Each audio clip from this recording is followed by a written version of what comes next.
It and this use చేయటంలో confusion గా ఉంది. ఓకే, ఇంకో క్వశ్చన్ కూడా అడిగారు, దిస్ కి దీస్ కి కూడా కన్ఫ్యూషన్ గా ఉంది అని అడిగారు. సో ఇట్ కి దిస్ కి మాత్రమే కాకుండా దిస్ కి దీస్ కి కూడా మనం డిస్కస్ చేసేద్దాం ఒకేసారి. సో బేసిక్ గా మనం వేటి గురించి డిస్కస్ చేయబోతున్నామంటే it, this and these. First మనం ఇట్ ఎప్పుడు యూస్ చేయాలి, దిస్ ఎప్పుడు యూస్ చేయాలి అన్నది మనం ప్రస్తావిద్దాం. మనకి మామూలుగా కామన్ గా తెలిసిన రెండు వర్డ్స్ ఏంటి అంటే దిస్, దట్. దిస్ అంటే మనకి మీనింగ్ తెలుసు, దిస్ అంటే ఇది, దట్ అంటే అది. దిస్ అంటే ఇది, దట్ అంటే అది. మరి ఇట్ అంటే ఇట్ అన్నా కూడా ఇదినే, ఇట్ అన్నా కూడా ఇదినే. మరి దిస్ వాడాలా ఇట్ వాడాలా అంటే మీరు ఏదైనా వాడచ్చు. ఇది అని చెప్పటానికి దిస్ ని యూస్ చేస్తాము అండ్ ఇట్ ని కూడా యూస్ చేస్తాం, ఏదైనా యూస్ చేయొచ్చు. కాకపోతే ఇట్ అనే పదాన్ని మనము జనరల్ గా అక్కడున్న దాన్ని కూడా మనకి దూరంగా ఉంటే అది అని మనం తెలుగులో ఒక వాడకం ఉంది, కానీ ఇంగ్లీష్ లో మనము అక్కడున్న దాన్ని కూడా ఇట్ అని వాడచ్చు.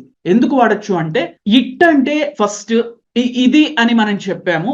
బేసిక్ గా ఇట్ అనగానే ఇది అని మాత్రమే మనకు అనిపిస్తుంది, ఇది లేక అది రెండింటికి కూడా ఇట్ వర్తిస్తుంది. ఎలా వర్తిస్తుంది అంటే ఇట్ అంటే ఇదా అదా అన్న క్వశ్చన్ పక్కన పెడితే మనం దేని గురించి అయితే డిస్కషన్ చేస్తూ ఉన్నామో దానిని ఉద్దేశించి మనం ఇట్ అని చెప్తాము.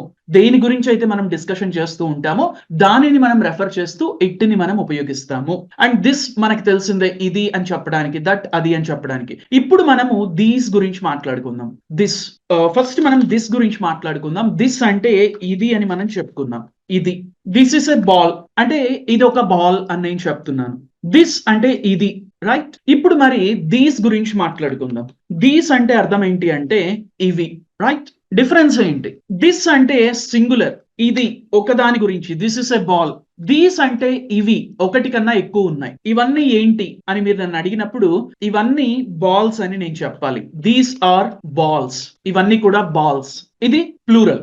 దీస్ అనేది మనం ప్లూరల్ కి ఉపయోగిస్తాం. అండ్ గోయింగ్ అహెడ్, మీరు ఈ డౌట్ అడగకపోయినా ఇక్కడ కూడా కలిపేసి ఇంకొకటి మనం డిస్కస్ చేద్దాం. దట్ అంటే అది, అదేంటి?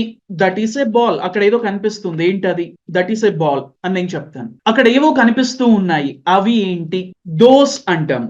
దోస్ అంటే అవి, రైట్. కొంచెం మనకి అటు దూరంగా ఉన్న వాటిని చెప్పడానికి దోస్ అన్నదాన్ని మనం ఉపయోగిస్తాం. అక్కడ ఏవో కనిపిస్తున్నాయి, అవేంటి? వాట్ ఆర్ దోస్ ఆబ్జెక్ట్స్ అని నేను అడిగినప్పుడు ఓ అవే, అవి బాల్స్, దోస్ ఆర్ బాల్స్ అని చెప్తాం. దిస్ అంటే ఇది సింగులర్ గా ఉపయోగిస్తాము. దీస్ అంటే ఇవి ప్లూరల్ గా ఉపయోగిస్తాము. దట్ అంటే అది సింగులర్ గా ఉపయోగిస్తాము. దోస్ అంటే అవి అని మనం ప్లూరల్ గా ఉపయోగిస్తాం, రైట్. ఇవి చాలా simple. This, these, that, those.